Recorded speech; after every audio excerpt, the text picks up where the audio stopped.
किसानों को अच्छी आय मिल सके, व्यापारियों को व्यापार करने के मिले और उत्तर प्रदेश में अमन चैन कायम हो। जैसे आज देखा जा रहा है कि उत्तर प्रदेश सरकार में पूरी तरह जंगल राज कायम है। अभी मेरठ की घटना आपने सुना होगा कि मेरठ में एक माँ और बेटी हमारे शेड्यूल कास्ट समाज की थी, वो खेत जा रही थी और कुछ वहाँ पर अपराधी तत्व पहुंचे और उस बेटी को उठा ले गए और उनकी माँ को बांके से फरसे से मार के लहूलुहान कर दिया और हॉस्पिटल जाते जाते बेटी का अपहरण कर लिया और उसकी माँ की हत्या कर दी।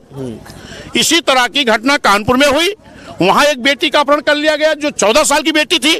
तो मैं माननीय योगी जी से पूछना चाहता हूं कि आपके सरकार में हो क्या रहा है?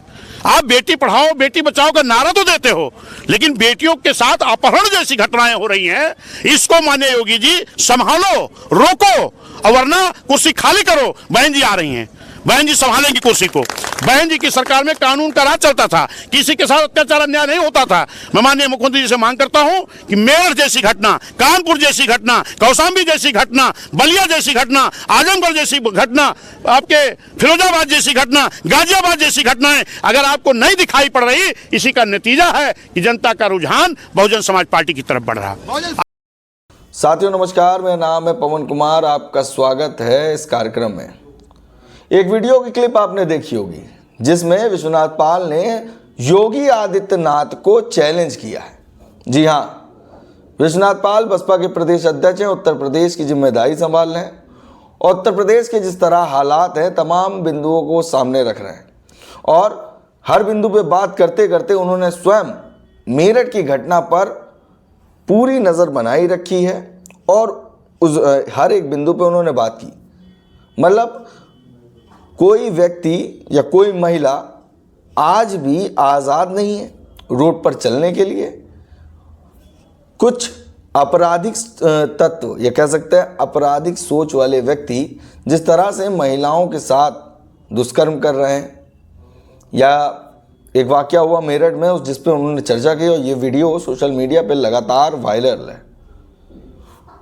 बसपा सुप्रीमो ने इस पर एक बयान दिया और भारतीय जनता पार्टी से कहा कि खास करके महिला सुरक्षा को लेकर महिलाओं के साथ हो रही समस्या पे ध्यान देना चाहिए, मगर भारतीय जनता पार्टी इस पर रोक लगाने में नाकाम साबित हो रही। ये बात तमाम लोगों ने सोशल मीडिया पे लिखा। जब लॉ एंड ऑर्डर की बात आती है तो बहुजन समाज पार्टी सबसे पहले चर्चे में आती है। उत्तर प्रदेश में बसपा की 4 बार सरकार रही हो, मगर महिला सुरक्षा का मामला हो या किसी के साथ जाति भेदभाव हो, उस पर बसपा ने पैनी नज़र बनाए रखी। प्रशासन के लोगों से कह दिया कि हर बस्ती, हर जिला, हर कस्बा, हर गली, हर मोहल्ले पे अगर कोई ऐसा वाकया हुआ और ऐसा कुछ गलत मुझे खबर मिली तो उसके बाद प्रशासन पे वो कड़े कदम भी उठाएंगी, जिसका कारण था कि वो 4 बार मुख्यमंत्री और लॉ एंड ऑर्डर मजबूत रहा। फिर मेरठ की जो घटना लगातार सुर्खियों में बनी हुई है, एक महिला और उसकी बेटी, नाबालिग बेटी, दोनों वापस लौट रहे हैं और आपराधिक तौर पे 2 व्यक्तियों ने, उनके साथ अज्ञात साथियों ने जिस तरह का कर्म किया, महिला आज नहीं रही। वो वीडियोस भी आपने देखी होंगी। कल देर रात महिला को बॉडी मिली परिवार वालों के, उसके बाद परिवार वाले ने उन्हें समाधि दफन किया।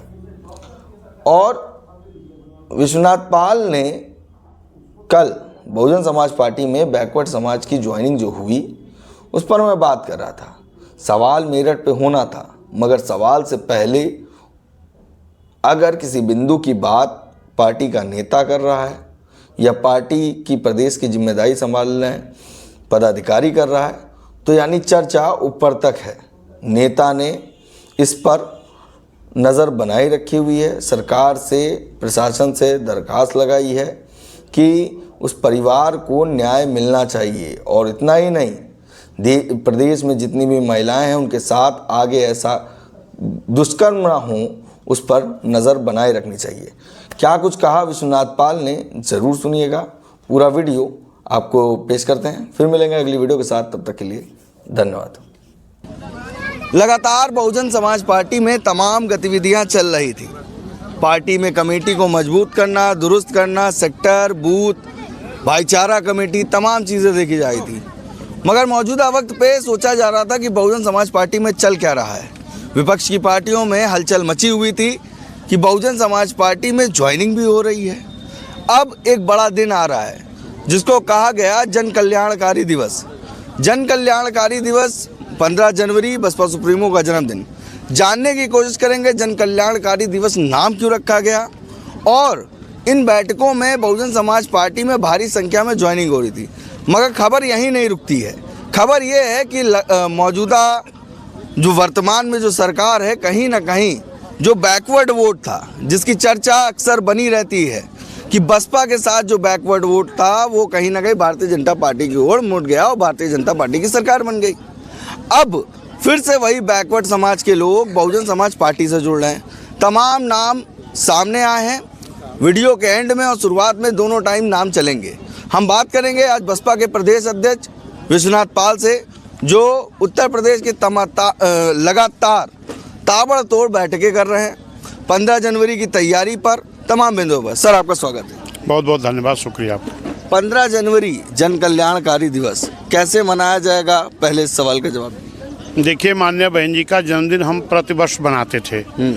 अब की बार माननीय बहन जी के निर्देश पर उत्तर प्रदेश में 18 मंडल है। 18 मंडल मुख्यालय पर या मंडल का जो मध्य होगा वहाँ पर माननीय बहन जी का जन्मदिन जन कल्याणकारी दिवस के रूप में मनाया जाएगा। जन कल्याणकारी दिवस के रूप में, जन कल्याणकारी का मतलब है कि जो बहन जी ने जन कल्याण के लिए काम किया है, जनता के लिए जो काम किया है, उन कामों को उस दिन हम लोग एक बड़ी सभा करके अपने लोगों को बताने का काम करेंगे। और दूसरी चीज, शाम को दिन में जन कल्याणकारी दिवस के रूप में एक बड़ी जनसभा करके हर मंडल मुख्यालय पर बहन जी का जन्मदिन मनाया जाएगा। और शाम को हर कार्यकर्ता हमारा, हर व्यक्ति माननीय बहन जी का जन्मदिन अपने अपने घरों पर अपने परिवार के साथ, गांव वालों के साथ, मोहल्लों वालों के साथ केक काट करके भी जन्मदिन मनाने का काम करेगा। इसके लिए आज यहाँ पर हमने जनपद बाराबंकी विधानसभा जैतपुर के जिम्मेदार साथियों के साथ तैयारी की है कि किस तैयारी के साथ लोग अयोध्या, क्योंकि यहाँ का मंडल मुख्यालय है अयोध्या में बड़ी संख्या से बाराबंकी जनपद के लोग भी पहुँचेंगे और बहन जी का जन्मदिन मनाने का काम करेंगे। मतलब 18 मंडल में कार्यक्रम होंगे? निश्चित। अच्छा सर, सवाल ये बनता है कि 15 की तैयारी चल रही थी और बड़ी ज्वाइनिंग हो रही है। आज भी बहुजन समाज पार्टी में जिस तरह से लिस्टिंग सामने आई है, फिर चाहे पाल हो, यादव हो, बहुजन समाज पार्टी से जुड़ रहा है, वजह है क्या? नहीं, निश्चित है कि उत्तर प्रदेश की जो आम जनता है, इन्होंने 7 से 12 तक माननीय बहन जी की सरकार को देखा है और 12 से 17 तक के समाजवादी को देखा और 17 से अब तक भाजपा को देखा। लेकिन आम जनता को जो विश्वास माननीय बहन जी के साथ रहा, बहन जी की सरकार में रहा, वो विश्वास इन सरकारों में उनका कायम नहीं रह पाया। आज इसी का कारण है कि आज ये तो मैंने बूथ की मीटिंग की थी। ये भयारा सेक्टर है और ये बूथ था। इसी बूथ की मीटिंग में हमने अपने विधानसभा के लोगों को भी बुला लिया था कि बूथ की हमारी तैयारी भी हो गई और उसके बाद विधानसभा के लोगों से भी तैयारी की बात कर ली गई, बूथ की समीक्षा भी हो गई। और यहाँ पर हमने देखा कि आज बड़ी संख्या में मुस्लिम समाज के लोग और बड़ी संख्या में यादव समाज के लोग, बड़ी संख्या में पाल समाज के लोग, चौहान समाज के लोग, चौरसिया समाज के लोग, मौर्य समाज के लोग, यानी हर समाज के लोगों ने एक बड़ी संख्या में, कई सैकड़ों की संख्या में आज लोगों ने माननीय बहन जी की नीतियों में आस्था रखते हुए, बहुजन समाज पार्टी में आस्था रखते हुए आज लोगों ने बहुजन समाज पार्टी की सदस्यता भी ग्रहण की। और लोगों ने ये भी कहा, एक संकल्प लिया कि हम माननीय बहन जी के जन्मदिन पर अयोध्या में जो जन्मदिन मनाया जा रहा है इस मंडल का, इस मंडल के लोग पहुंचेंगे। वहां आज जिन लोगों ने ज्वाइन किया, ये लोग भी बड़ी संख्या में अपनी अपनी बसें बुक किए हैं। हमको बताया लोगों ने कि हम बसें बुक कर रहे हैं, छोटी गाड़ियां बुक कर रहे हैं। एक चाचा जी बोले कि हम तो पिकअप करेंगे 4-5। अच्छा। तो वो सब लोग बड़ी संख्या में अयोध्या पहुंच करके माननीय बहन जी का जन्मदिन मनाएंगे। और निश्चित है, जिस तरीके से लोगों का रुझान, सर्व समाज का रुझान जो बहुजन समाज पार्टी की तरफ बढ़ा है, तो ये स्पष्ट हो रहा है कि जैसे 2007 में एक जनता का गठबंधन बना करके इस देश के बड़े प्रदेश उत्तर प्रदेश में बहुजन समाज ने अपनी सरकार बनाई थी। पुनः आने वाली 27 में एक जनता का गठबंधन तैयार करके बहुजन समाज पार्टी अपनी सरकार बनाएगी, अपनी नेता बहन कुमारी मायावती जी को पूर्ण बहुमत का मुख्यमंत्री बनाने का काम करेगी, ताकि सर्व समाज का विकास हो सके। हमारे जो छात्र हैं इनको अच्छी शिक्षा मिल सके, नौजवानों को रोजगार मिल सके, किसानों को अच्छी आय मिल सके, व्यापारियों को व्यापार करने के मिले और उत्तर प्रदेश में अमन चैन कायम हो। जैसे आज देखा जा रहा है कि उत्तर प्रदेश सरकार में पूरी तरह जंगल राज कायम है। अभी मेरठ की घटना आपने सुना होगा कि मेरठ में एक माँ और बेटी हमारे शेड्यूल कास्ट समाज की थी, वो खेत जा रही थी और कुछ वहाँ पर अपराधी तत्व पहुँचे और उस बेटी को उठा ले गए और उनकी माँ को बांके से फरसे से मार के लहूलुहान कर दिया और हॉस्पिटल जाते जाते बेटी का अपहरण कर लिया और उसकी माँ की हत्या कर दी। इसी तरह की घटना कानपुर में हुई, वहाँ एक बेटी का अपहरण कर लिया गया जो 14 साल की बेटी थी। तो मैं माननीय योगी जी से पूछना चाहता हूँ कि आपके सरकार में हो क्या रहा है? आप बेटी पढ़ाओ बेटी बचाओ का नारा तो देते हो, लेकिन बेटियों के साथ अपहरण जैसी घटनाएं हो रही हैं। इसको माननीय योगी जी संभालो, रोको और वरना कुर्सी खाली करो। बहन जी आ रही हैं, बहन जी संभालेंगी कुर्सी को।